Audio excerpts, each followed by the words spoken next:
எனக்கு 3 வயசு ஆகும்போது தான் இந்த சபைக்குள்ளே கொண்டு வரப்பட்டேன். என்னுடைய அப்பா அம்மா எல்லாம் இந்த சபைக்கு வர ஆரம்பித்தாங்க. சிறு பிராயத்திலேருந்து அப்பா அம்மா என்னை பக்தியாக வளர்த்தாங்க. எல்லா கூட்டத்துக்கும் போவேன். நான் பப்ளிக் எக்ஸாம் இருந்தால் கூட, +2 எக்ஸாம் டைமில் கூட எங்கள் அம்மா அப்பா வீட்டில் இருந்து படின்னு சொல்லலை. அப்போ கூட பைபிள் ஸ்டடிக்கு போகணும், காத்திருப்பு கூட்டத்துக்கு போனோம், சண்டே மார்னிங் சர்வீஸ் போனோம், சண்டே ஈவினிங் சர்வீஸ்களில் இருக்குது எங்கள் சர்ச்சு ஃபெய்த் ஹோம். எந்த கூட்டத்தையும் படிப்புக்காக கூட எக்ஸாமுக்காக கூட கட் பண்ண மாட்டோம். அப்படி இருந்தேன். சின்ன வயசில் தரிசனங்கள் பார்ப்பேன், நல்ல சொப்பனங்களை பார்ப்பேன், நல்லா வளர வளர ஸ்கூலில் படிக்கிறதான ஃப்ரெண்ட்ஸோடு ரொம்ப சேர ஆரம்பித்து சில தீய காரியங்கள் எனக்குள்ளே வர ஆரம்பித்தது. இன்றைக்கு சொன்னது போல், காலையில் FAQ டைமில் சொன்னது போல் டிவிக்கு அடிமையானேன். ஸ்கூலுக்கு போகும்போது அங்கே உள்ளதான கிளாஸ்மேட்ஸ் கூட படிக்கிறவங்கெல்லாம் அவங்க பார்க்குற சினிமாவை பற்றி அந்த கதைகளை சொல்லும்போது, அவங்க என்ஜாய் பண்ணுற லைஃப்பை பற்றி சொல்லும்போது கவர்ச்சிகரமாக இருக்கும். எனக்கு துக்கம் ஆயிடுச்சு. எங்கள் அம்மா அப்பாலாம் இப்படி கோயிலுன்னு போகிறாங்களே, ஃப்ரெண்ட்ஸ் எல்லாம் எவ்வளோ ஜாலியாக இருக்கிறாங்க, பாவத்தை அனுபவிச்சுட்டு இருக்கிறாங்களேன்னு சொல்லிட்டு எனக்கு ரொம்ப துக்கம் ஆயிடுச்சு. ஒரு நாள் என்ன பண்ணணுன்னு சொன்னால், பக்கத்து வீட்டில் போய் விளையாட போனேன். விளையாட போகும்போது ஓடி பிடிச்சி விளையாடுற விளையாட்டு, அந்த பக்கத்து வீட்டு பிள்ளைங்களாம் வீட்டுக்குள்ளே போயிட்டாங்க. வீட்டுக்குள்ளே போகும்போது நான் அவங்கள சேஸ் பண்ணிட்டு போகும்போது அங்கே டிவி ஓடிட்டு இருக்கேன். அன்னைக்கு தான் வாழ்க்கையில் முதல் முறையாக டிவியை பார்க்குறேன். ஓடி பிடிச்சி விளையாட்டு நின்றுச்சு, டிவி என்ன பிடிச்சிச்சு. அப்படியே நின்னேன். பார்த்தீங்கன்னா இப்படி புதுசாக இருக்குது. நின்று பார்த்தேன், அப்புறம் உட்காந்து பார்த்தேன். அங்கே என்ன ஸ்போர்ட்ஸ் ப்ரோக்ராம் தான், வேற ஒன்றும் இல்லை. ஸ்போர்ட்ஸ் பண்ணிட்டு இருந்தாங்க, கராட்டை வச்சு என்னமோ பண்ணிட்டு இருந்தாங்க. அப்புறம் எங்கள் பக்கத்து வீட்டில், என் வீடு பக்கத்து வீடு, அங்கே அப்பா கூப்பிட்டுட்டே இருக்கிறார். எனக்கு கேட்கல, டிவி சத்தத்தில் அவர் கூப்பிடுறது கேட்கல. அவர் கோவம் வருது, நம்ம எங்கே போயிட்டாங்க அப்படின்னு. வீட்டில் டிவி இல்லை, டிவியே பார்க்கக்கூடாதுன்னு ரொம்ப ஸ்ட்ரிக்ட் வீட்டில். நான் இங்கே திட்டுத்தனமாக உட்காந்து பார்த்துட்டு இருக்கிறேன். கூப்பிட்டு பார்த்தாங்க, வரவே இல்லை. திடீர்னு அந்த வீட்டில் இருக்கிறவங்க ஒரு சின்ன பிள்ளை அது இப்போ காம்பவுண்டில் நின்றுட்டு இருக்கும்போது என்னுடைய அப்பா வந்து அந்த பிள்ளைகிட்ட, தேஜு எங்க, அவன் எங்க, அவன் அங்கிள் அவன் வீட்டுக்குள்ள டிவி பார்த்துட்டு இருக்கிறாரு அங்கிள் சொல்லிட்டு போச்சு. நான் செத்தேன். நான் வீட்டுக்கு போன உடனே பெரிய டியூப், பிளாஸ்டிக் டியூப் இவ்வளோ நீட் இருக்கும், அதை வச்சு விட்டார் எங்கள் அப்பா. என்ன அடின்னு அடிச்சார். பயங்கரமாக அழுதேன். கொஞ்ச நாள் அந்த வேதனை இருக்கிற வரைக்கும் டிவி பார்க்காம இருந்தேன். ஆனால் டிவி என்னை ரொம்ப டைட்டாக பிடிச்சிச்சு. அந்த வேதனை ஆறுன உடனே, வீக்கம் ஆறுன உடனே திருப்பியும் டிவியை பார்க்க போனேன் திருட்டுத்தனமா. அன்னைக்கு ஸ்போர்ட்ஸை பார்க்க ஆரம்பித்தேன். அதுக்கப்புறம் இன்னும் மோசமா பார்க்கக்கூடாதெல்லாம் பார்த்துட்டேன். அவ்வளோ கெட்டு போயிட்டேன் நான். அதே நேரத்தில் வாரத்துக்கு 4 முறை கோயிலுக்கும் போவேன் நான். அதுக்கப்புறம் சர்க்கஸ், அப்புறம் ட்ராமா, அப்புறம் சினிமா, அப்புறம் வீடியோலாம் பார்க்க ஆரம்பித்தேன். ஆபாசமான படங்களை பார்க்க ஆரம்பித்தேன். வீட்டுக்கு தெரியாது, பொய் சொல்லுவேன், படிக்க போகிறேன்னு சொல்லுவேன், சும்மா பேச போகிறேன்னு சொல்லுவேன். ஆனால் பார்க்குறதெல்லாம் சினிமா தான். அப்படி பைத்தியமாக இருந்தேன். மறுபக்கத்தில் 6வது வகுப்பில் நானும் சில ஃப்ரெண்ட்ஸ் எல்லாம் சேர்ந்து கெட்ட வார்த்தைகள், கெட்ட ஜோக்ஸ் இதெல்லாம் ஷேர் பண்ண ஆரம்பித்தோம். அப்போது ஒரு வருஷம் அப்படி பேசிகிட்டு இருக்கும்போது என்னுடைய கிளாஸில் ஒரு பிராமின் பையன் இருந்தான். அவர் ரொம்ப நல்ல பையன், ஒழுக்கமான பையன், நல்லா படிக்கிற பையன், கெட்ட வார்த்தை பேச மாட்டான். அவன் வீட்டில் போய் சொல்லிட்டான். வீட்டில் போய் சொல்லும்போது வீட்டில் அவனுடைய அப்பா வந்து பிரின்சிபல் கிட்ட சொன்னாங்க. எங்கள் ஸ்கூல் பிரின்சிபல் ஒரு லேடி, அவன் வெளிநாட்டுக்காரங்க. அவன் ரொம்ப கண்டிப்புன்னு சொன்னால் கோபம் வந்ததுன்னா அவங்க புருஷனுக்கே பயம் வந்துடும். அவ்வளோ கோபம் அவங்களுக்கு வந்தான். ஒரு நாள் அந்த பிரின்சிபல் என்ன பண்ணாங்கன்னா, என் கிளாஸில் எல்லா பாய்ஸை அவங்க வீட்டுக்கு கூப்பிட்டாங்க. வீடுனா கேம்பஸுக்குள்ளே தான் இருக்குது, ஸ்கூல் காம்பவுண்டுக்குள்ளே தான் இருக்குது. வீட்டுக்கு கூப்பிட்டு மேல் மாடியில் பால்கனி இருக்குது. இந்த பால்கனியில் எங்களை எல்லோரையும் லைனாக நிற்க வச்சாங்க. எதுக்கு நிற்க வச்சாங்கன்னு பயமாக இருக்குது, எல்லாருக்கும் பயம். நானும் நிற்கிறேன் அந்த லைனில். இப்படியே வரிசை ஒரே லைன் அப்படி பார்த்துட்டு நிற்கிறோம். சாரி, இப்படி பார்த்துட்டு, நான் தான் பிரின்சிபல் வச்சுக்கோங்க. எல்லாம் இப்படி ஒரே லைனில் இப்படி பார்த்துட்டு நிற்கிறாங்கல்லாம். திடீர்னு அவங்க வீட்டிலேருந்து வந்தாங்க. இந்த கண்ணாடி, வயசானவங்க இந்த பெரிய கண்ணாடி போட்டிருப்பாங்க, அப்படி இந்த கண்ணெல்லாம் பெருசாக இருக்குது, அப்படி மறைச்சி பார்த்தாங்க. அப்படியே எல்லாம் அமைதியாகிட்டாங்க. திடீர்னு என்ன பார்த்தாங்க, யூ கம் ஹியர் அப்படின்னு கூப்பிட்டாங்க. ஸ்டாண்ட் ஹியர் அப்படின்னு இங்கே நிற்க வச்சேன். இப்போ நான் அவங்கள பார்த்துட்ருக்கேன், அவங்கெல்லாம் என்ன பார்த்துட்ருக்காங்க. நான் பிரின்சிபல் கூட நின்றுருக்கிறேன், நடுங்கிட்டு இருக்கிறேன் நான். இன்னொரு பையனை பார்த்தாங்க, அவன் பேர் அஜய். அந்த அஜய் கூப்பிட்டாங்க, யூ கம் ஹியர், நீ வாங்க சொல்லிட்டு என் பக்கத்தில் நிற்க வச்சாங்க. அடுத்தது கேட்டாங்க எல்லாரையும் பார்த்து, தேஜுவோடு ஃப்ரெண்டாக இருக்கிறது வேற யாரு அப்படின்னு கூப்பிட்டு பார்த்தாங்க. எல்லாம் அமைதியாட்டாங்க. எல்லாம் ஃப்ரெண்ட்ஸ் தான், ஆனால் ஒருத்தரும் அந்த நேரத்தில் வாய் திறக்கல, அமைதியாட்டாங்க. இந்த அஜய் இருக்கிறான் பாருங்க, அவன் என்ன தெரியுமா சொல்கிறான், மிஸ் நான் தேஜுவோடு அவ்வளோ ஃப்ரெண்டெல்லாம் கிடையாது மிஸ் அப்படின்னு. இது வரைக்கும் ஃப்ரெண்டாக இருந்தால் இப்போ ஏதோ காரியம் நடக்க போன்னு சொல்லிட்டு ஒதுங்க பார்க்குறான். அதுக்கப்புறம் இந்த பிரின்சிபல் என் பக்கமாக திரும்பி, கெட்ட வார்த்தை பேசுறியா நீ அப்படின்னு சொல்லி கன்னத்தில் அறைய ஆரம்பித்தான். கன்னத்தில் அறையும் போது கையில் மோதிரம் இருக்கு. ஒரு தடவை 2 தடவை அரைஞ்சா பரவாயில்ல, என்ன ஒரு 30-40 தடவை அரைஞ்சிருப்பான். இப்படிதான். எதுக்கு? கெட்ட வார்த்தை பேசினதுக்கு. என்னை கன்னத்தில் அரையும் போது அவங்க கெட்ட வார்த்தை பேசி என்னை திட்டிட்டு இருந்தாங்க. அரைஞ்சு கடைசியில் என்ன பண்ணாங்க தெரியுமா, எங்கள் ஸ்கூலில் பெஞ்ச் இருக்காது, 3 பேர் ஒரு பெஞ்சில் இருக்கும். அப்படி இல்லை, ஒவ்வொரு ஆளுக்கு டெஸ்க் இருக்கும். என் டெஸ்க்கும் என் சேரும் தனியாக போய் கிளாஸ் ஓரத்தில் ஒதுக்கி வச்சு முழு ஸ்கூல்கிட்ட போய் சொல்லிட்டாங்க, நான் சொல்கிற வரைக்கும் ஒரு ஆளும் தேஜுக்கிட்ட பேசக்கூடாது, ஒதுக்கப்பட்ட கெட்ட வார்த்தை பேசுனாங்க. 2-3 நாள் யாருமே என்கிட்ட, நான் ஸ்கூலுக்கு போவேன், நான் வருவேன், யாரும் பேச மாட்டாங்க. பார்த்தா எல்லாம் வேறு பக்கமாக போயிடுவாங்க. 2 நாள் 3 நாள் பொறுத்து அந்த பிரின்சிபல் வந்தாங்க, இனி ஒழுங்காயிரு, சரி போ அப்படின்னா கிளாஸோட போய் சேர்ந்துட்டேன். சில வருஷங்கள், 1 வருஷம் 2 வருஷம் கெட்ட வார்த்தை பேசலை, திருப்பியும் பேச ஆரம்பிச்சிட்டேன். கிளாஸில் எல்லாரும் பேச ஆரம்பித்தாங்க. அவ்வளோ அடி வாங்கி திருந்தலை பாருங்க. தான் பாவத்தினுடைய வல்லமை. கெட்ட வார்த்தை திருப்பி பேச ஆரம்பித்த போது நாங்கள் எங்களுக்குள்ளே பேசிட்டோம், ஃப்ரெண்ட்ஸுக்குள்ளே திருப்பி ஆரம்பிச்சிருக்கிறோம், நம்ம கண்ட்ரோல் பண்ணிக்கலாம் வேண்டாம் அப்படின்னு சொல்லிட்டு என்ன சொன்னோன்னா, இனி அடுத்த முறை யாராவது கெட்ட வார்த்தை பேசுனா யார் கேட்டாலும் அந்த கெட்ட வார்த்தை பேசின ஆள் தலையில் கொட்டலாம் அப்படின்னு. கொட்டுறதுக்கு பெர்மிஷன், சரி ஓகே அப்படின்னு எல்லாரும் பெர்மிஷன். 2 நாள் யாருமே பேசலை. 3ஆவது நாள் ஒரு பையன் மறந்துட்டான், தெரியாமல் பேசிட்டான். துரதிருஷ்டவசமாக அவன் பேசும்போது பக்கத்தில் 10 பேர் இருந்தாங்க. 10 பேர் தலையில் கொட்டிட்டாங்க, எல்லாம் கொட்டிட்டாங்க. வந்த கோவத்தில் எல்லா கெட்ட வார்த்தையும் பேசிட்டான். அப்போது அதுவும் திருத்த முடியல. இப்படிப்பட்டதான சூழ்நிலையில் +2 வரைக்கும் எனக்கு படிப்பு முக்கியம் கிடையாது, ஸ்போர்ட்ஸு, விளையாட்டு, பொழுதுபோக்கு இதில் தான் ரொம்ப மும்முரமாக இருந்தேன். நான் 9th படிக்கும்போதே எல்லா விளையாட்டுலையும் ஸ்கூல் டீமில் இருந்தேன். நான் படிப்பு 2வது, டைம் இருந்தால் படிப்பேன். நான் அப்படி இருந்தேன். +2 போய் பாஸ் ஆன உடனே தான் என்னுடைய ஜீவியத்தில் ஒரு மாற்றம் உண்டாயிடுது. அப்போ தான் அபிஷேகம் கிடைச்சிது என்னுடைய லைஃப்பில்.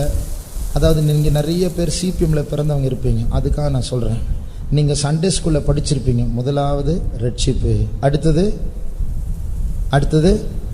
ஞானஸ்நானம், அடுத்தது அபிஷேகம்.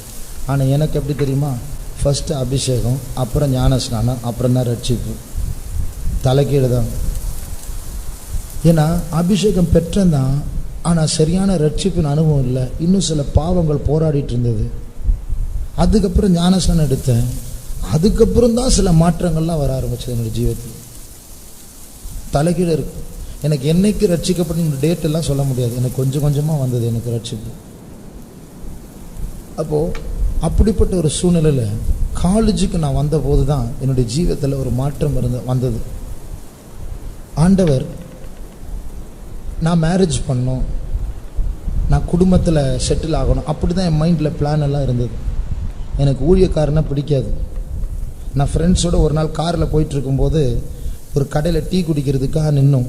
பார்த்தா ஒரு ஊழியக்காரன் அந்த கடையில் நிற்கிறார். உடனே அந்த காருக்குள்ளே குனிஞ்சு ஒளிஞ்சிட்டு நான் ஃப்ரெண்ட்ஸு கூட பார்க்கக்கூடாதுன்னு சொல்லி. அப்படி ஊழியக்காரெல்லாம் பப்ளிக்கில் பார்த்தா வெக்கம். அவங்க என் ஊழியக்காரன்னு சொல்கிறதுக்கு வெக்கப்படும். என் ஃப்ரெண்ட்ஸை கூட வச்சுட்டு எப்படி அவருக்கு ஸ்தோத்திரம் பண்ணுறது, அவ்வளோ வெக்கமாக இருக்கும். பைபிளை கையில் தூக்கிட்டு போகிறதுக்கு வெக்கமாக இருக்கும். அப்படிப்பட்டதான சூழ்நிலையில் என்னுடைய உள்ளம் சபையை வெறுத்தது. சர்ச்சுக்கு போனால் பிடிக்காது எனக்கு. சண்டே மீட்டிங்கில் உட்காந்தா அப்பா அம்மா ஸ்ட்ரிக்டாக இருப்பாங்க, கண்டிப்பாக இருப்பாங்க. அதனால தான் போவேன். என்னை ஃப்ரீயாக விட்டால் எந்த சர்ச்சுக்கும் போக மாட்டேன். நான் ஜாலியாக இருக்கணும், சந்தோஷமாக இருக்கணும், ஃப்ரெண்ட்ஸோடு சுற்றணும், விளையாடணும். இதுதான் என் புத்தி. இப்படி நான் ஊழியத்தில் இந்த யூனிஃபார்ம் போடுவேன் நான் சொப்பனத்துக்குள்ளே பார்க்கல. இதை நான் வெறுத்தவன். நான் ஊழியக்காரங்களையும் வெறுத்தேன், ஒயிட் ட்ரெஸ்ஸையும் வெறுத்தேன், இந்த ஜிப்பா வேஸ்ட்டையும் ரொம்ப வெறுத்தேன் நான். ஆனால் நான் டபுள் கேம் ஆடிட்டு இருந்தேன். சர்ச்சுக்கு வந்தால் பக்தி மாதிரி, ஏன்னா அப்பா அம்மா பெந்தைக்கோஸ்து அவங்க பேரெல்லாம் கெட்டு போகக்கூடாது. வெளியே போனால் அவங்கள மாதிரி, இப்படி டபுளாக நடிச்சிட்டு வந்தேன் நான். இப்படி சொல்லும்போது சிலர்லாம் சொல்கிறாங்க, பிரதர் சாட்சி நம்ம சாட்சி மாதிரி தான் இருக்குது அப்படின்னு. இப்போது என்ன ஆயிடுச்சுன்னா, ஒரு நாள் ஒரு பாஸ்டர், ஒரு ஊழியக்காரர் என்னை வந்து கூப்பிட்டு, தம்பி நீ சின்ன வயசுலேருந்தே இங்கே தான் பிறந்து வளர்ந்த, நீ சியோனுக்கு வரணும் சரியா அப்படின்னு. நான் சொன்னேன், பிரதர் என்னை விட்டுருங்க, சியோனுக்கெல்லாம் நான் வரல, நான் எருசலேம்லேயே இருந்துடுறேன், சியோனுக்கு நான் அப்பப்போ விசிட்டிங் வரேன் அப்படின்னு சொன்னேன் நான். அப்போது அப்படிப்பட்ட நேரத்தில் ஊழியத்தை வெறுத்தேன் நான். ஒரு ராத்திரி எனக்கு சொப்பனத்தில் வெண் வஸ்திரம் தரித்து ஒருவர் வந்தார். வந்துட்டு என் பேரை சொல்லி, தேஜு, இங்கிலீஷில் சொன்னார், there is no time to get married, Jesus is coming soon. கல்யாணம் பண்ணுறதுக்கு டைம் இல்லை, இயேசு சீக்கிரமாக வரப்போகிறார் அப்படின்னு என்கிட்ட சொன்னார் சொப்பனத்தில். அப்போ அந்த சொப்பனத்தில் என் கையில் ஒரு சாவி கொத்து இருந்துச்சு. அந்த சொப்பனத்தில் நான் அந்த வெண் வஸ்திரம் தரித்து அவர்கிட்ட நான் சொல்கிறேன், நான் இதை கொடுத்துட்டு நான் வரேன் அப்படின்னு சொன்னேன். அவர் வரணும்னு எங்கேயும் சொல்லலை, டைம் இல்லைன்னு தான் சொன்னார். ஆனால் சொப்பனத்தில் நான் இதை கொடுத்துட்டு வரேன் அப்படின்னு. நான் முடித்த உடனே எனக்கு பிடிக்கலை அந்த சொப்பனம். என்னை கல்யாணம் பண்ணக்கூடாதுன்னு சொன்னார்ல, அதுதான் எனக்கு பிடிக்கலன்னு. அதனால் நான் இப்படி ஜெபிச்சேன், ஆண்டவரே எனக்கு அந்த சொப்பனம் எனக்கு பிடிக்கல, கனவு பிடிக்கல, ஆனால் இது கல்யாணம் பண்ணுறது நம்முடைய சித்தம் இல்லைன்னா என்னால் என்னை மாற்றிக்கொள்ள முடியாது, நீர் வேண்டும் என்றால் என்னை மாற்றிக்கொள்ளும், அதுக்கு நான் அனுமதி தரேன் அப்படின்னு நான் சொன்னேன். சொல்லி விட்டுட்டேன் நான். இந்த சாவி கொத்துனா என்னன்னு எனக்கு தெரியல. அன்னைக்கு ஒரு பிரசங்கத்தை கேட்டேன். அன்னைக்கு அந்த வாரத்தில் ஒரு பாஸ்டர் பிரசங்கம், சாவின்னு சொன்னால் நம்முடைய சுய உரிமை, நம்முடைய சொந்த சித்தத்தை காட்டுது. அப்போ சாவி கொத்துனா எனக்கு நிறைய சுய உரிமைகள் இருக்குது, சொந்த சித்தம் இருக்குது, அதை நீ கொடுத்துட்டு வா, அதான் மெசேஜ். அப்போது உனக்கு நிறைய பிளான் இருக்கும், சொந்த பிளான், அதன்படி நடக்காத, அதை கொடுத்துட்டு வா அப்படின்னு ஆண்டவர் அந்த சொப்பனத்து மேலே கூப்பிடு. எனக்கு பிடிக்கல, ஆனாலும் நான் என்னை மாற்றிக்கொள்ள எனக்கு பலன் இல்லை ஆண்டவர், நீர் என்னை மாற்றுன்னு பர்மிஷன் கொடு. அந்த டைமில் எனக்கு பிடிக்கல, ஊழியத்துக்கு ஆண்டவர் கூப்பிடுறாருன்னு சொல்லும்போது அந்த சைன் எல்லாம் வரும்போது எனக்கு பிடிக்கல. ஒரு நாள் நான் விருப்பம் இல்லாமல் நான் சொன்னேன், டெஸ்ட் பண்ண, ஏன்னா நடக்காதுன்னு தெரியும். அதனால் நான் இப்படி சொன்ன ஒரு காத்திருப்பு கூட்டத்தில், ஆண்டவரே நான் ஊழியத்துக்கு வருவது உங்களுடைய சித்தமாக இருந்தால் 5 நிமிஷத்தில் ஒரு தீர்க்க தரிசனம் வரணும், ஊழியத்துக்கு அழைக்கிற மாதிரி தீர்க்க தரிசனம் வரணும், அப்போ நான் ஊழியத்துக்கு அழைக்கப்பட்டு நான் ஒத்துக்கொள்வேன் அப்படின்னு. எனக்கு தெரியும் வராதுன்னு சொல்லி. அதனால ஆண்டவருக்கு இப்படி ஒரு டெஸ்ட்டு கொடுத்தேன் நான். 5 நிமிஷத்தில் ஒரு தீர்க்க தரிசனம் வந்துச்சு, என் பிள்ளையே நான் உன்னை சீயோனுக்கு அழைக்கிறேன் நான். ஐயோ ஏன்டா இந்த டெஸ்ட் வச்சேன்னு நான் யோசிச்சேன் நான். அப்போ இப்படி சில அறிகுறிகள் வர ஆரம்பிச்சு. ஆனால் கொஞ்சம் கொஞ்சமாக என்னோடய லைஃப்பில் என்னுடைய விருப்பங்கள் மாறுவதை நான் உணர்ந்தேன். நான் எதெல்லாம் நான் ரொம்ப ஆசைப்பட்டு விரும்பினேனோ அது மேலே ஒரு வெறுப்பு வர ஆரம்பிச்சது. எந்த சர்ச்சையும் ஊழியக்காரரையும் மீட்டிங்கை நான் வெறுத்தேனோ ஒரு சின்ன ஆசை அது பக்கமாக வர ஆரம்பிச்சது. கொஞ்ச நாள் பொறுத்து பார்த்தீங்கன்னா என்னுடைய சபைக்கும் என்னுடைய வீட்டுக்கும் 10 கிலோமீட்டர் தூரம். ஆனால் சின்ன மீட்டிங்கெல்லாம் போவேன் நான். 2 பேர் வைக்கிற மீட்டிங், பிரதர்ஸ் சாங், அதுக்கு நான் போவேன், பஸ் ஏறி போவேன், 3/4 மணி நேரம் ஆகும். ஆனால் அதுக்கு நான் போயிட்டு வரேன். சனிக்கிழமை ராத்திரி ஃபெய்த் ஹோமில் தான் தங்குவேன். ஃபெய்த் ஹோம்லாம் ரொம்ப பிடிக்க ஆரம்பிச்சு, பெரிய மறுரூபம். எப்படி தான் ஆச்சுன்னு தெரியல, ஆண்டவர் தான் செஞ்சார். ரொம்ப நன்றியாக இருக்கிறேன் இன்னைக்கு, என் மைண்டை மாற்றின ஆண்டவருக்கு. இப்படி விரும்பி விரும்பி விரும்பி ஒரு நாள் ஆண்டவர் எனக்கு ஊழியத்துக்கு பல வசனங்களை கொண்டு பேசி என்னை இந்த ஊழியத்துக்கு கொண்டு வந்தார். ஒரு நாள் என்னுடைய அப்பா ஊழியத்துக்கு வரத்துக்கு முன்னாடி என்னுடைய தகப்பன் ரொம்ப சிக்காட்டார், கேன்சர் வியாதி. அவர் சாகிறதுக்கு 2 நாளைக்கு முன்னாடி ஒரு ஊழியக்காரர் பிரதரை கூப்பிட்டு அவர் சொன்னார், நான் போகிறேன், எனக்கு வலி தாங்க முடியல, அதனால் நான் இந்த பூமியை விட்டு நான் போகிறேன், என் குடும்பத்தை நீங்கள் பார்த்துக்கோங்க. அப்போ அந்த ஊழியக்காரர் சொன்னார், என்ன பிரதர் இப்படி சொன்னால் இப்படி உங்களுக்கு ஃபேமிலி இருக்குல்ல? அப்போ என்னுடைய தகப்பனார் சொன்னார், இருக்குதான், அவங்களுக்கு ஒரு அழைப்பு இருக்குது, ஏற்ற நேரத்தில் கர்த்தர் அவங்களை பிரித்து எடுத்துப்பார் அப்படி சொல்லி 2 நாள் இறந்துட்டார். அதுக்கப்புறம் என்னுடைய தாயார், நான், என்னுடைய தம்பி 1-2-3 வருஷங்களுக்குள் நாங்கள் எல்லோரும் ஒன்றா ஊழியத்துக்கு வந்துட்டோம். எல்லாருக்கும் தனிப்பட்ட விதத்தில் அழைப்பு கிடைத்தது. நிறைய பயம் இருந்தது எனக்கு. ஊழியத்துக்கு வரும்போது நிறைய பயம். ஒரு நாள் இந்த ஊழியத்துக்கு ஃபார்ம் ஃபில்லப் பண்ணிட்டேன். ஞாயிற்றுக்கிழமை சாயங்காலம் ஃபார்ம் ஃபில்லப் பண்ணவங்கெல்லாம் ஒரு ரூமில் வச்சு ஜெபம் வைப்பாங்க புது ஊழியக்காரங்களுக்கு. அந்த ஜெபத்தில் உட்காரும்போது பெரிய திகில் வந்துருச்சு, பயம் வந்துருச்சு. என்ன தெரியுமா? என்ன பண்ண நீ? லூசுத்தனமாக பண்ணிட்டியே, போய் ஃபார்மை ஃபில்லப் பண்ணிட்டியே. நீ ஒரு விசுவாசியாக இருந்து ஒரு கல்யாணம் டீசெண்டாக பண்ணால் எல்லோரும் உன் கல்யாணத்துக்கு வருவாங்க. நீ இப்போ ஊழியத்துக்கு வந்துட்ட, உனக்கு ஒரு சோதனை வந்துட்டு ஏதாவது உன் வாழ்க்கையில் தப்பு நடந்தால் உன் முகத்தில் முழிப்பாங்களா யாராவது? சபையிலே இருக்க முடியுது, அசிங்கம். தெரியாதனமாக பண்ணிட்டே இப்படி பண்ணி பயங்கர பயம் வந்துச்சு. ஐயோ என்ன பண்ணிட்டேன், தெரியாமல் பண்ணிட்டேன். காலையில் ஆண்டவர் என்கிட்ட பேசினார். என்ன பேசினார்னா, நான் லோத்தை பார்த்து மலைக்கு ஓடிப்போன்னு சொன்னேன். ஆனால் லோத்து என்ன சொன்னா, அப்படி அல்ல ஆண்டவரே அப்படின்னு சொன்னான். எதுக்கு மலைக்கு ஓடிப்போ சொன்னேன்? ஆபத்து வரப்போகுது, சோதம் கொமரா சுட்டெரிக்க நெருப்பு வரப்போகுது, ஓடிப்போ, பாதுகாப்பு ஓடிப்போன்னு நான் அப்படி சொன்னால், இந்த லோத்து என்னை விட புத்திமானா இருந்து, இல்லை மலையில் தீமை இருக்கு ஆண்டவரே வேண்டாம் அப்படின்னு. நீயும் இதுதான் பண்ணுறேன், உன்னை பாதுகாப்பு கூப்பிடுறேன், அந்த மலையில், அந்த சியோன் மலையில் ஆபத்து இருக்குன்னு சொல்லிட்டு நீ ஒதுங்க பார்க்குற. நீ அப்போ ஆண்டவர் பேசின போது, இல்லை இதான் இனி நான் பேச மாட்டேன், நான் வரேன், எனக்கு என் மேலே நம்பிக்கை இல்லை, ஆனால் வரேன், ஒரே ஒரு காரணம், நீர் என்னை அழைக்கிறீர், ஆகையால் வருகிறேன். அப்படியே கண்ணை மூடி மூளையை மூடி சுவிட்ச் ஆஃப் பண்ணிவிட்டு ஆண்டவர் சொன்னாருன்னு சொல்லி இறங்கிட்டேன். நான் உள்ளே வந்துட்டு ஆண்டோடைய கிருபையினால் சொல்கிறேன், நான் எனக்கு எல்லா விதமான பாடு வந்திருக்கு ஊழியத்தில், எல்லா வகையான சோதனை வந்திருக்கு. ஆனால் இதுவரைக்கும் என்ன ஊழியத்தில் ஒரு நாளாவது ஏண்டா ஊழியத்துக்கு வந்தேன்னு தெரியல அப்படின்னு ஒரு சிந்தை கூட வந்ததில்லை, சிந்தையில் கூட வந்ததில்லை. ஆண்டவர் கிருபையால் நான் ரொம்ப சந்தோஷமாக இருக்கிறேன். இது வரைக்கும் பல விதமான சோதனைகள் வந்தது, கெட்ட பேர் வந்திருக்கு, நானும் நிறைய தப்பு பண்ணியிருக்கேன், எனக்கு நிந்தைகள் வந்திருக்கு, வியாதி வந்திருக்கு. 2 மாதமாக 4 வருஷத்துக்கு முன்னாடி நான் படுக்கையாக இருந்தேன். என்னை சொந்த சாப்பாடு என்னால் சாப்பிட முடியல, இப்படி நிற்பேன் கடன் யோசிக்கல. நான் படுக்கையாக இருந்தேன்னா பாத்ரூம் போனேன்னா 4 வாலிபர்கள் என்னை சேரில் தூக்கிட்டு தான் கொண்டு போவாங்க. பல்லு விளக்குறது கூட ஒரு வாலிப பையன் தான் கூட இருந்து பல்லு விளக்குவான். சாப்பாடு இன்னொரு பிரதர் ஊட்டி விடுவார் எனக்கு. ஒரு ராத்திரி நான் அப்படியே படுத்துட்டு இருந்தேன், கை காலெலாம் அசைக்க முடியும். ஆர்த்தரைட்டிஸ் வியாதி நர்சஸுக்கு தெரியும், ரூமட்டாய்டு ஆர்த்தரைட்டிஸ்ன்னு சொல்லுவாங்க. அப்படி படுத்துட்டு இருக்கும்போது ஒரு ராத்திரி ஒரு 1:30 மணிக்கு இங்கே ஏதோ ஒன்று அப்படியே மூவ் ஆகிட்டே இருக்குது. பூச்சியா முடியா ஒன்றுமே தெரியல, எல்லாரும் தூங்கிட்டு இருக்கிறான். கை எடுத்து இப்படி பண்ண முடியல என்னால். கூப்பிடுறேன், தம்பிங்க, தம்பி தம்பி தம்பி, எல்லாம் ஃபுல் தூக்கம். கடைசியில் ஒரு பையன் லைட்டு போட்டு பார்த்துட்டு ஏதோ ஒன்று எடுத்துகிட்டு போயிட்டான். அவ்வளோ பலவீனம், ஒன்றுமே முடியல. அந்த ராத்திரியெல்லாம் தூங்க முடியாது, எல்லோரும் தூங்குவாங்க. 2 மணி 3 மணி நான் முழிச்சிட்ருப்பேன். ஒரு ராத்திரி பயங்கரமாக அழுதுட்டேன் நான். எதுக்கு தெரியுமா? ஆண்டவரே, இத்தனை வருஷம் உமக்கா நான் ஊழியம் செய்கிறேன், நீ கொடுக்குற பிரதிபலன் இது தானா? அப்படி அழலை நான். எதுக்கு அழுதேன் தெரியுமா? இயேசுவே, ஐ லவ் யூ, நான் உன்னை ரொம்ப நேசிக்கிறேன். என்னன்னு தெரியல, அந்த வியாதியில் அந்த வேதனை அப்படி ஒரு அன்பு ஏசப்பா மேலே வந்தது எனக்கு. இயேசு நான் ரொம்ப நேசிக்கிறேன்னு சொல்லி தேம்பி தேம்பி தேம்பி அழுதேன் நான். அந்த வேதனை அப்படி ஒரு அன்பு.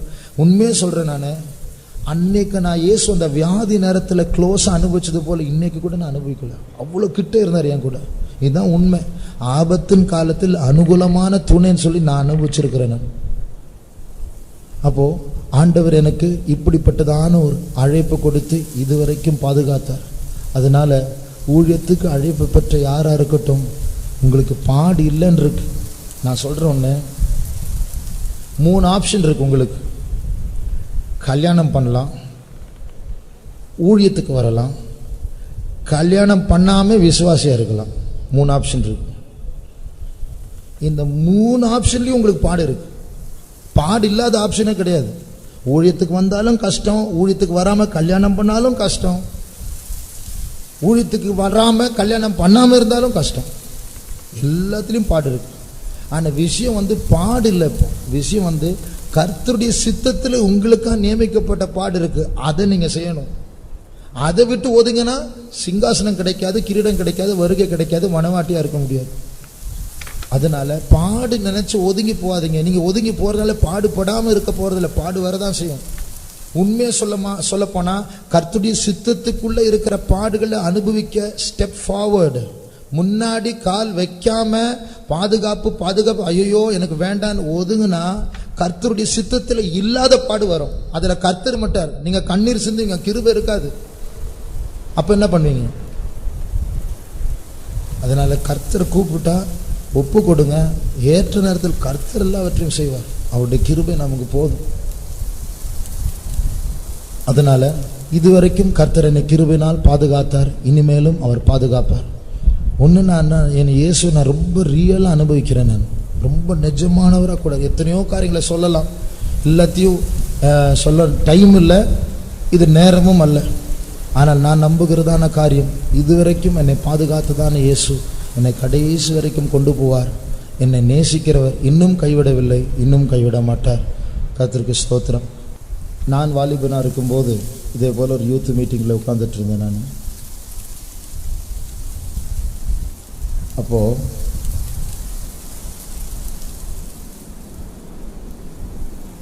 குரூப் டிஸ்கஷன் நடந்துட்டு இருந்துச்சு. பட்டிமன்றம் மாதிரி, டிபேட் மாதிரி வச்சாங்க. எப்படின்னா, ஜெயஜீவியம் சாத்தியமா அசாத்தியமா அப்படின்னு சொல்லி குரூப்பாக உட்கார்ந்து பேசிட்டு டிஸ்கஷன் பண்ணிட்டு இருந்தாங்க. அதில் ஒரு குரூப் ஜெயஜீவியம் அசாத்தியம், அது ப்ராக்டிக்கலாக முடியுது, பைபிள்லாம் இருக்கும், ஆனால் நடைமுறை வாழ்க்கையில் அது நடக்காத காரியம் அப்படின்னு பேசிட்டு இருக்கிறாங்க. அதில் ஒரு பையன் எழும்பினான் எங்கள் குரூப்புக்குள்ளே. நாங்கள் ஒரு 40-50 பேர், இன்றைக்கி நீங்கள் குரூப் ஆக்டிவ் நடத்துனீங்களே அது போல் 40-50 பேர் உட்காந்துட்டு இருக்கிறாங்க. அதில் ஒரு பையன் எழும்பி ஜெயஜீவன் முடியாதுங்க அப்படின்னு சொல்லிட்டு அந்த குரூப்பில் இருக்கிற பாய்ஸ் கிட்ட, ஒரு பாயாவது சொல்லுங்கள், மனசாட்சி தொட்டு சொல்லுங்கள், ஒரு பெண்ணை இச்சை இல்லாமல் பார்க்குறீங்களா? பார்க்க முடியுதா? சுத்த மனசாட்சி இருக்கிறவங்களுக்கு அந்த காரியத்தை சொல்லுங்கள், யாராவது சொல்லுங்கள். எல்லா பாய்ஸை தலை குனிச்சிட்டாங்க. அப்போ நிறைய பேர் கூட ஆரம்பிச்சிட்டாங்க, வாலண்டியர்ஸ், ஊழியக்காரங்க. இந்த பையன் துணிச்சலான பையன், அந்த அவங்களெல்லாம் நீங்கள் சொல்லுங்கள், உங்களுக்கு சாட்சி இருக்கிற இந்த காரியத்தில் ஒன்றுனா எல்லாம் போக ஆரம்பிச்சிட்டாங்க. இப்போ இவன் பாரு கோலியாத்து மாதிரி இஸ்ரவேலை சவால் விடுற மாதிரி நின்றுட்டு இருக்கிறார். என்ன ஆயிடுச்சு தெரியுமா? ஒரு அற்புதம் நடந்துச்சு. அடுத்த குரூப் இருக்கிறாங்களே, அந்த குரூப்பில் ஒரு வாலிப பையன் தான் எழும்பி, சகோதரா நான் சொல்கிறேன், ஜெயஜீவியம் சாத்தியம் சொன்னேன். எனக்கு 5 ரூபாய் கிடைத்தால் விபச்சாரத்துக்கு செலவு பண்ணுற பையன் நான். எத்தனை விபச்சாரம் பண்ணியிருக்கேன் தெரியுமா? நான் அவ்வளோ மோசமானவன் நான். ஆனால் இன்றைக்கு நான் சொல்லுகிறேன், கர்த்தர் எனக்கு விடுதலை கொடுத்திருக்கிறார், நான் ஜெயத்தை தந்திருக்கிறார், எனக்கு ஜெயத்தை தந்திருக்கிறார். ஜெயஜீவம் சாத்தியம் என்பதற்கு நானே சாட்சின்னு சொன்னால் எல்லாம் கைத்தட்டாங்க. ஏன்னா இந்த கோலியாத்தை சவால் விடுறதுக்கு ஒரு தாவீது எழும்பிட்டாரு. அப்போ இதுல நற்செய்தி என்ன தெரியுமா? இந்த சாட்சியை கேட்ட உடனே எனக்குள்ள ஒரு உற்சாகம் வந்தது. ஏன்னா நானும் தடுமாறிட்டு தான் இருந்தேன். அப்போ எனக்குள்ள ஒரு மனசுல வந்தது என்னன்னா, இந்த பையனுக்கு முடியும்னு சொன்னா முடியும், சாட்சி சொல்லலாம் சொல்ல அப்படின்னா எனக்கும் முடியும். ஒருத்தனுக்கு முடியும்னா அடுத்த ஆளுக்கு முடியும், எனக்கும் முடியும். ஒரு உற்சாகம், தைரியம் வந்தது. நீங்கள் நம்ப மாட்டீங்க, சில வருஷங்களுக்கு பிறகு இன்னொரு சாட்சியை கேட்டேன். சில வருஷங்களுக்கு பிறகு அந்த சாட்சியில் ஒரு ஊழியக்காரர் அவர் சொன்னார், பல வருஷங்களுக்கு முன்னாடி, அவர் சொல்கிற சாட்சியை நான் சொல்கிறேன். பல வருஷங்களுக்கு முன்னாடி ஒரு யூத் மீட்டிங் நடந்தது. அந்த யூத் மீட்டிங்கில் ஒரு குரூப் டிஸ்கஷன் பண்ணாங்க. அந்த குரூப் டிஸ்கஷன், அந்த பட்டிமன்றத்தில் தலைப்பு ஜெயஜீவியம் சாத்தியமா அசாத்தியமா. என்ன இது, என்ன நான் பார்த்து உட்காந்த குரூப் மாதிரி இருக்குது அப்படின்னு நான் யோசிச்சிருந்தேன். அப்போ அவர் சொல்கிறாரு, ஒரு பையன் எழும்புனா அவன் ஜெயஜீவன் சாத்தியமே கிடையாது அப்படின்னு சொன்னான். எல்லாரும் பயந்துட்டாங்க, எல்லாரையும் சவால் விட ஆரம்பிச்சிட்டாங்க. அப்போ இன்னொரு பையன் எழும்புனா அவன் சொன்னான், சகோதரா ஜெயஜீவன் சாத்தியம், நான் அதற்கு சாட்சி அப்படின்னு சொல்லி. இவர் நம்ம குரூப்ல இருந்த ஆள் போல தான் அப்படின்னு கன்ஃபார்ம் ஆயிடுச்சு. ஏன்னா இது 2 தடவை நடக்காது இல்லையா? அப்போ அந்த ஊழியக்காரர் சொல்றாரு, அந்த சாட்சியை கேட்டதுன்னு எனக்கு புரிஞ்சது, இவருக்கு முடியும்னு சொன்னா எனக்கு முடியும், இதே மாதிரி நான் யோசிச்ச மாதிரி இவர் சொல்றாரு அப்படின்னு. அந்த ஊழியக்காரர் யார் தெரியுமா? பாஸ்டர் மனாசே. அந்த குரூப்ல அவர் உட்கார்ந்துட்டு இருக்கிறான்னு எனக்கு தெரியாது, நான் உட்கார்ந்துட்டு இருக்கிறேன்னு அவருக்கு தெரியாது. அவரை நாங்கள் பார்த்ததே இல்லை அந்த டைம்ல. நாங்கள் 2 பேரும் யூத்ஸ், ஆனா ஒரே குரூப்ல உட்காந்துட்டு இதை டிஸ்கஸ் பண்ணிட்டு இருக்கிறோம். அவர் ஊழியத்துக்கு வந்த பிறகுதான், கொஞ்ச நாள் முன்னாடி தான் எனக்கு தெரியும். அப்போ யோசிச்சு பாருங்க, ஒரு சாட்சி எப்படி 2 பேரையும் உற்சாகப்படுத்தி, அவருக்கு முடியும்னா எனக்கு முடியும். அப்போ நம்ம 2 பேரும் தடுமாறிட்டு இருக்கிறோம். இன்னைக்கு யூத் மீட்டிங் நடத்திட்டு இருக்கிறோம். அதனால ஒரு சாட்சியினுடைய மதிப்பை நீங்க உங்களுக்கு புரியணும். நீ சும்மா சொல்லிட்டு உட்கார்ந்துருவீங்க, ஆனா இது சிலருடைய ஹார்ட்ல மோட்டர் மாதிரி ஓடிட்டு இருக்கும், வருஷக்கணக்கான கூட மறக்க மாட்டாங்க. நான் சொல்ற சாட்சி ஏறக்குறைய நான் 18 வருஷத்துக்கு முன்னாடி நடந்த சம்பவம். மறக்கலையே, மறக்க முடியலையே. அதுபோல நீங்க எழும்பி சொல்லுங்க. நீங்க வெக்கமா இருந்தா கூட எழும்பி கண்ணை மூடி சொல்லிட்டு போய் உட்காருங்க. எங்கேயோ ஒருத்தருடைய ஹார்ட்ல போய் அது போய் பதிஞ்சிரும். அப்புறம் சாகர வரைக்கும் மறக்க மாட்டாங்க. அதனால உங்களுடைய சபைகள்ல, யூத் மீட்டிங்ல சாட்சி சொல்லக்கூடியதான தைரியம் வேண்டும் என்று சொல்லுகிற கரங்களை உயர்த்துங்கள். ஹல்லேலூயா. அந்த தைரியத்துக்காய் கர்த்தரை ஸ்தோத்திரிப்போம். ஸ்தோத்திரம், ஸ்தோத்திரம், ஸ்தோத்திரம், ஸ்தோத்திரம், ஸ்தோத்திரம், ஸ்தோத்திரம், ஸ்தோத்திரம், ஸ்தோத்திரம், ஸ்தோத்திரம், ஸ்தோத்திரம், ஸ்தோத்திரம், ஸ்தோத்திரம், ஸ்தோத்திரம்.